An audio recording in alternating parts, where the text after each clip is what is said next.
2023년 임금교섭이 6월 29일 합의되었습니다. 이번 교섭에서 쟁의회의까지 돌입되지는 않았지만 많은 우여곡절이 있었습니다. 영상에서 함께 알아보도록 하겠습니다. 홈플러스 지부는 5월 초부터 6월 23일까지 조합원 총회를 진행하였습니다. 조합원 총회에서 두 가지 주제에 대해 질문을 드렸습니다. 우리는 최저임금만 받아야 하는 팔자입니까?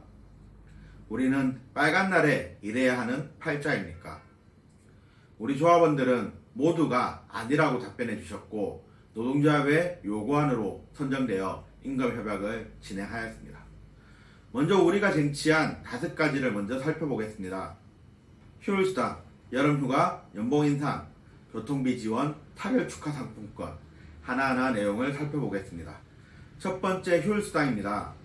노동조합의 요구안은 1년에 약 44개 있는 토요일과 일요일 그리고 15개의 공휴일에 대한 50% 수당 지급을 요구하였습니다.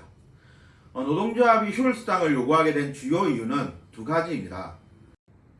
첫 번째는 지난 2020년 근로기준법이 개정되면서 공휴일에 근무하면 노동절처럼 150% 수당을 지급하게 되었습니다. 그런데 이를 한마음협의 대표가 직원들 모르게 회사와 휴일 대체를 합의한 것입니다. 서명을 취재하는 과정에서 회사와 한마음협의회 대표 외에는 아무도 그 사실을 몰랐습니다.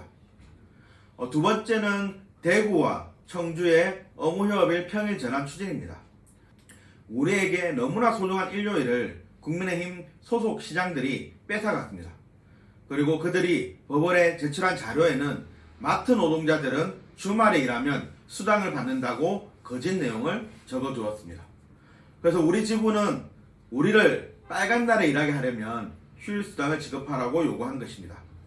노동조합의 요구안에 회사는 돈이 들어가는 휴일수당은 지급할 수 없다면서 주말에 휴일 개수를 보장하겠다고 답변하였습니다. 그럼 회사가 제안한 휴일 개수는 어처구니 없게도 토요일, 일요일 합쳐서 2일이었습니다. 심지어 업무휴업일로 쉬는 것까지 포함이라고 합니다. 교섭위원들은 휴일수당이 아니면 절대 안 된다는 입장을 다시 제시하였습니다. 그렇게 우리는 2023년 임금협약에서 휴일수당을 쟁취하였습니다. 적용되는 날은 총 7일입니다. 3.1절, 어린이날, 강복절, 개천절, 한글날, 석가탄신일, 성탄절에 근무하는 조합원은 50%의 수당을 받게 됩니다. 7일의 공통점은 토요일, 일요일과 겹치면 월요일 대체휴일이 적용되는 공휴일입니다. 물론 설과 추석도 대체휴일이 적용되지만 이미 단체협약에 250% 지급이 명시되어 있기에 제외되었습니다. 제외되는 공휴일은 신정인 1월 1일 그리고 설, 추석 연휴 3일과 현충일 그리고 마지막으로 선거일입니다.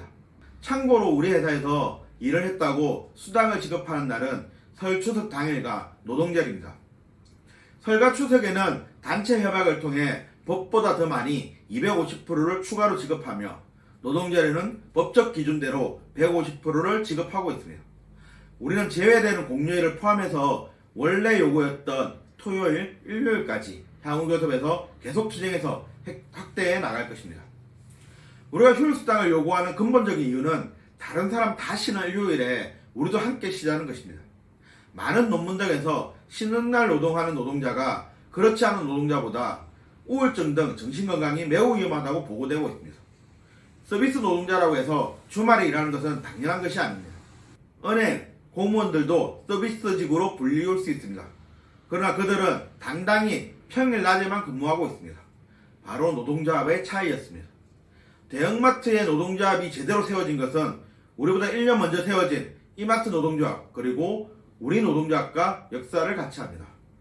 은행이나 공무원들은 우리보다 훨씬 일찍 노동조합을 세웠고 조합 가입률도 100%에 달합니다. 그렇기에 저녁에 일하는 것도 막고 주말에 일하는 것도 막을 수 있는 것입니다. 우리도 더 많은 조합원을 확대해서 토요일, 일요일까지 휴일수당을 확대합시다.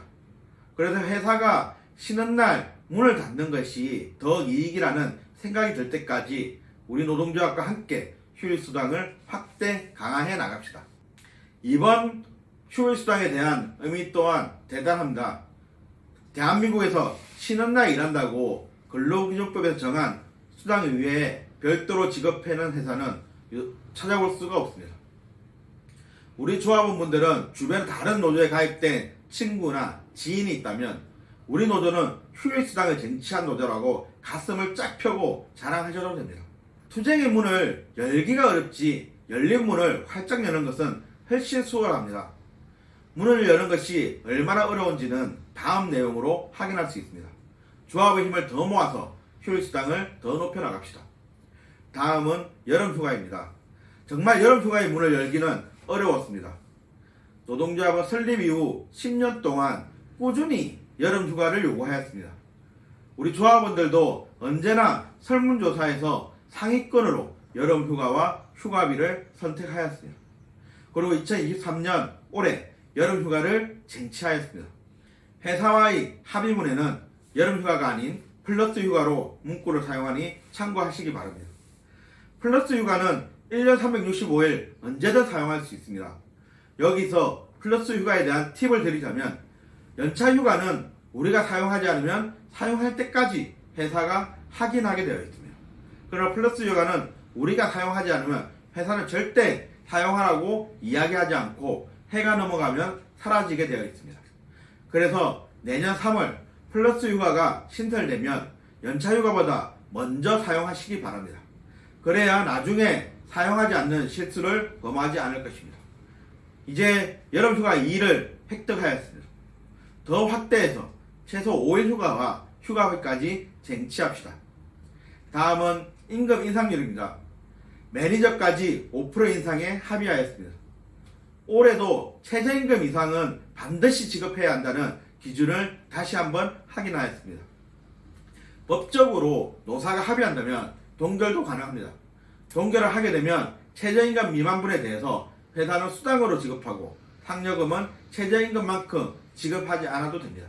당연히 회사는 해마다 동결을 주장하였습니다.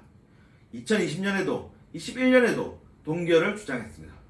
그러나 노동조합이 최저임금 미만으로는 절대 합의하지 않겠다는 뜻에 회사는 최저임금 이상 인상률에 합의를 해왔습니다.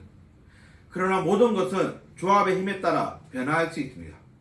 조합원의 수가 줄어들자 바로 병가제도를 계약하는 것처럼 회사는 동결을 주장하면서 교섭을 지연하거나 불성실하게 나설 수 있으니 우리는 조합을 확대해서 조합의 힘을 키우는 데 모든 역량을 집중합시다.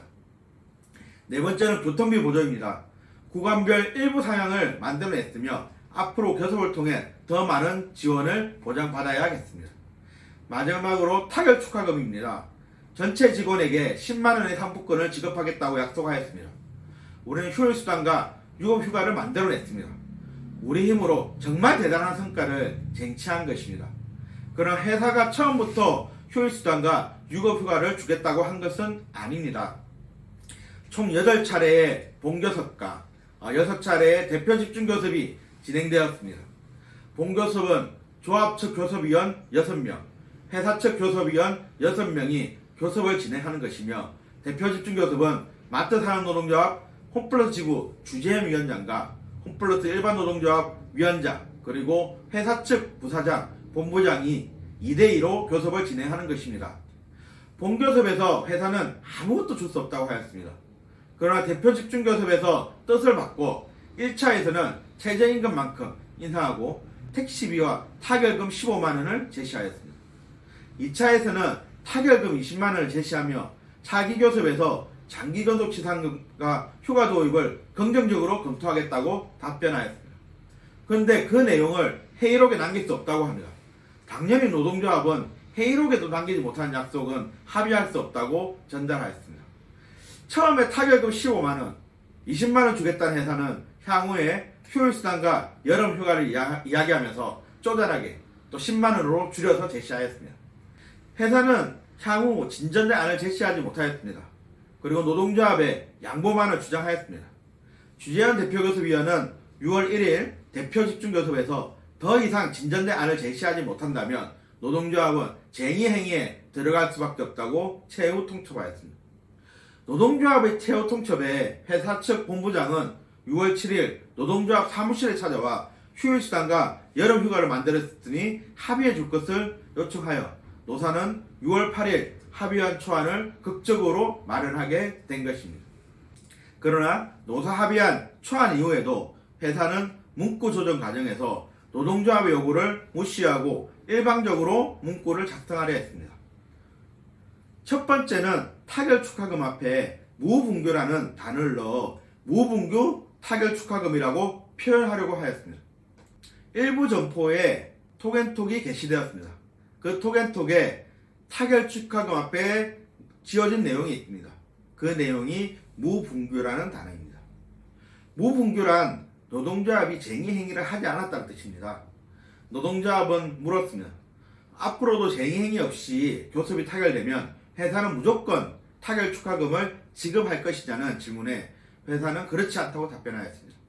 그런데 왜 무분규라고 표현하려고 하는지 회사 의도를 이야기하라고 하니 답변하지 못하였습니다.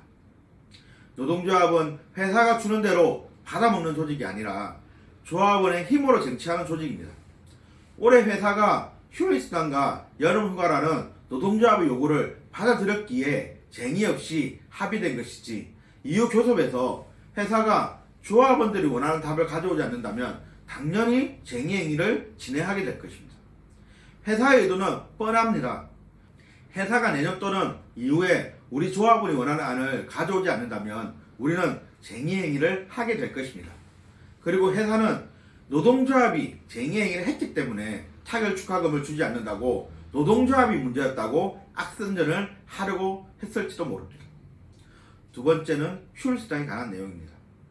노동조합은 이번 노사 합의로 만든 휴일수당은 법과 무관하게 추가로 지급할 것을 요구하였습니다.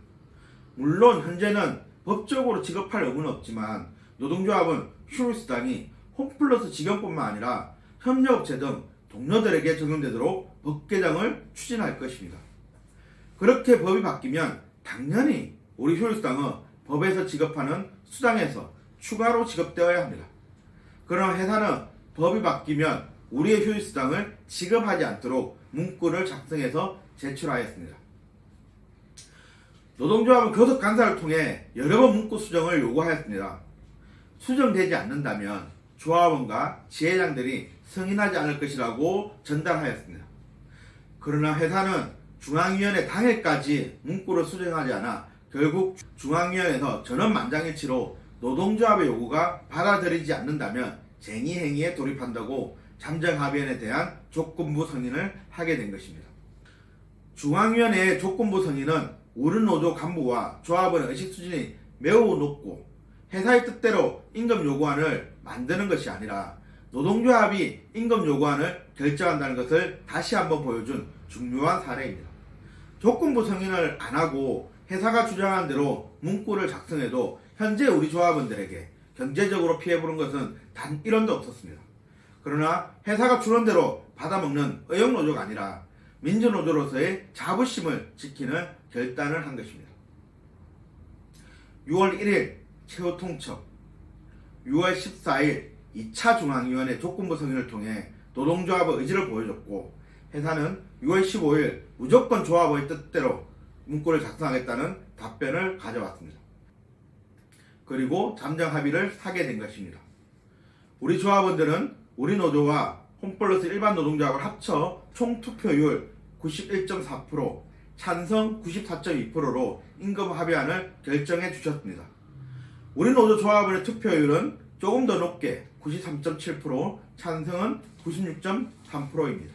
과제도 분명히 존재합니다. 우리 회사 전체 직원의 수는 2만 명입니다.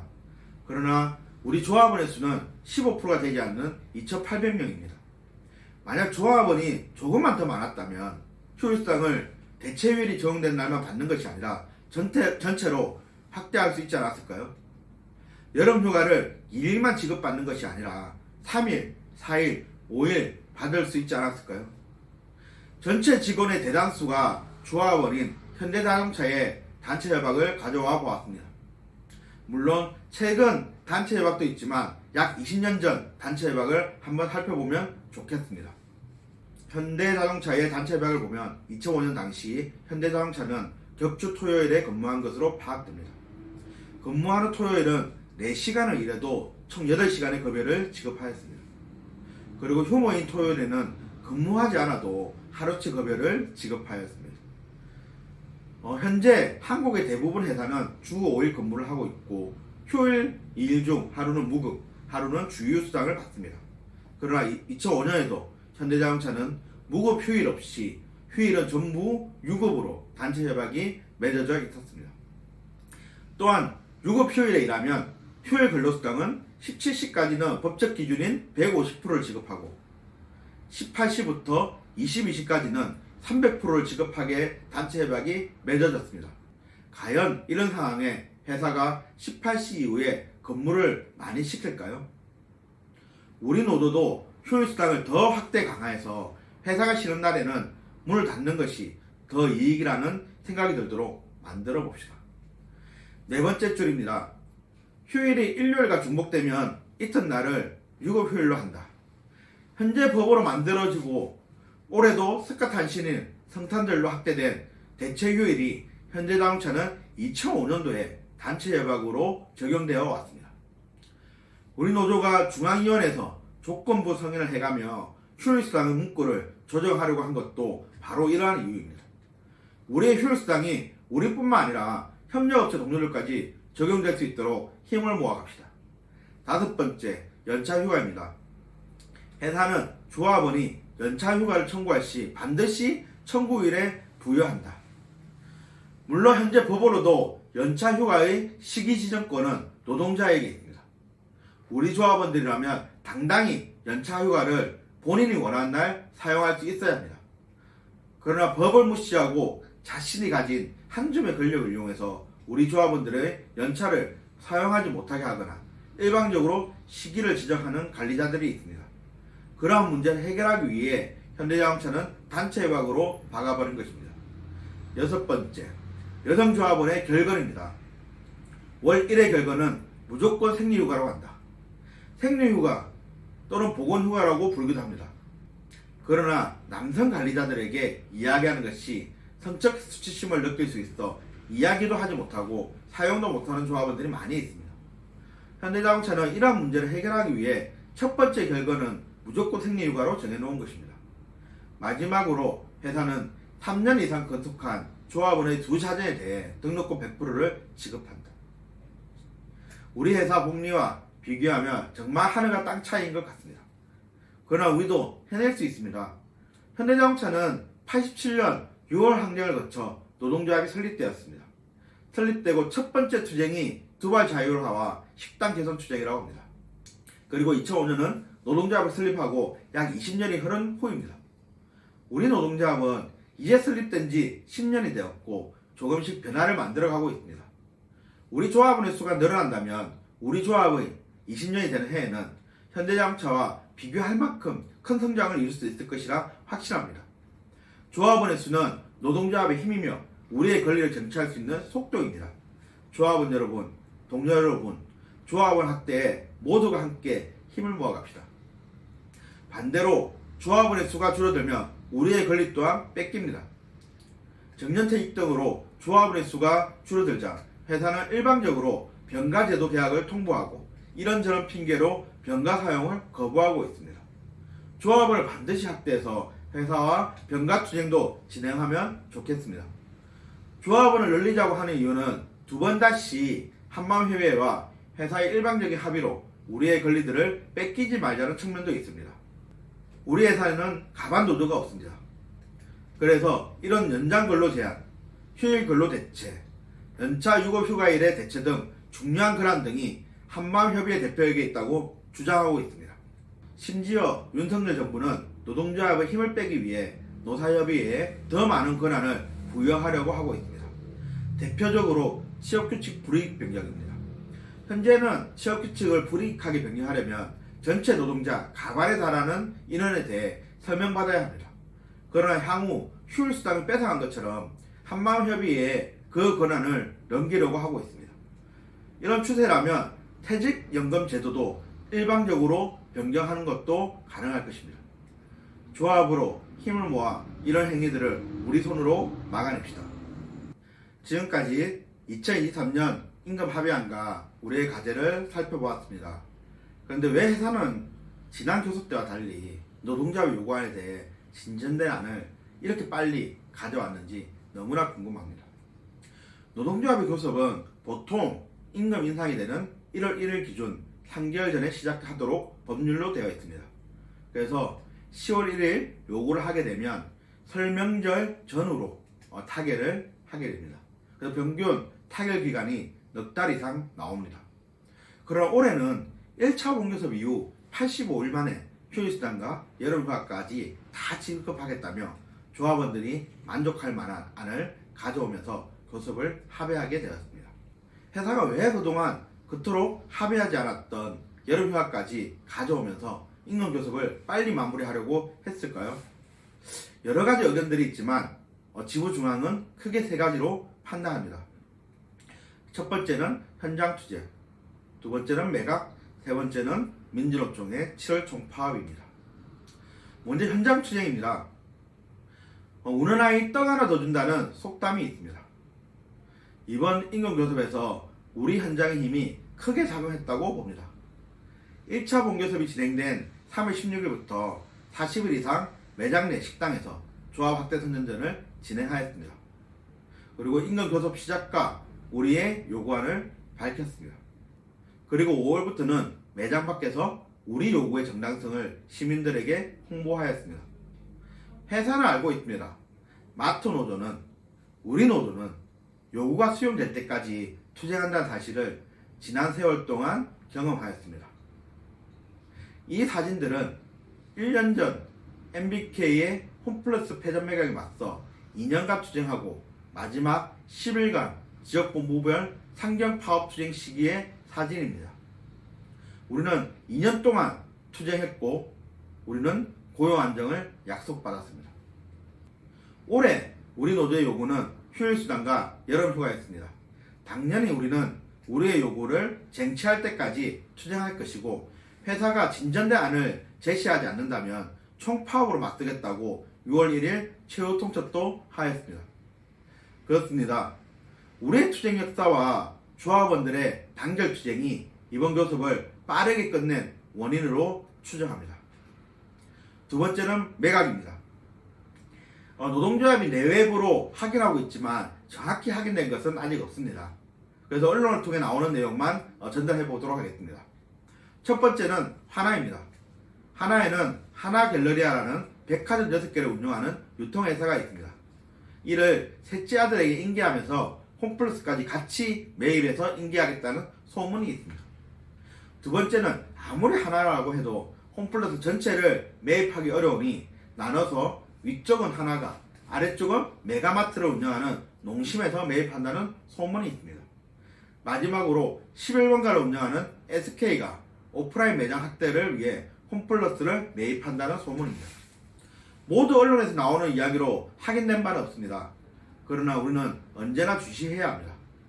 MBK는 사들인 회사를 유지해서 이익을 보는 회사가 아니라 회사의 매매를 통해서 이익을 보는 사모펀드입니다. MBK는 언제든지 회사를 매각하려 할 것이고 노동조합은 홈플러스가 유지되고 조합원들의 고용이 보장되도록 투쟁할 것입니다.